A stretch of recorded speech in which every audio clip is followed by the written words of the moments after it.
கயல், நாப்பா நல்ல தொடுதல்னா கெட்ட தொடுதல்னா தெரியுமாம்மா? தெரியும்பா. நல்ல தொடுதல்னா என்னம்மா? இங்கே தொடலாம், ம் இங்கே தொடலாம்ப்பா. சரி. கெட்ட தொடுதல்னா? இங்கே தொடக்கூடாது, ம் இங்கே தொடக்கூடாது, ம் இங்கே தொடக்கூடாது, சுவிட்சை போட்டுல தொடக்கூடாதுப்பா. சரிம்மா. அப்படி யாராவது தொட்டாங்கனாக்கா எங்கம்மா சொல்லணும்? அப்பாக்கள் அம்மாக்கள் ஸ்கூலுக்கு வரணும்னு சொல்லி ஸ்கூலு இருந்தால் டீச்சரே சொல்லணும்ப்பா. சரி. ஸ்கூலாக இருந்தாக்கா யாருக்கிட்ட சொல்லணும்? டீச்சர் கையில். வெளியே யாராவது ஏதாவது பண்ணாங்கனாக்கா? அம்மா கையிலையும் சொல்லி அம்மாக்கிட்டேயும் அப்பாக்கிட்டேயும் சொல்லி சொல்லிடணும். உனக்கு யாராவது தெரியாதவங்க ஏதாவது கொடுத்து எங்கேயாவது கூப்பிட்டாங்கன்னா போவியா?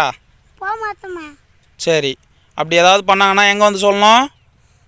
அம்மா கட்டி அப்பா கட்டி சொல்லிடணும். சொல்லிடணும். இதை உன் கூட படிக்கிற பசங்கக்கிட்டே சொல்கிறியா?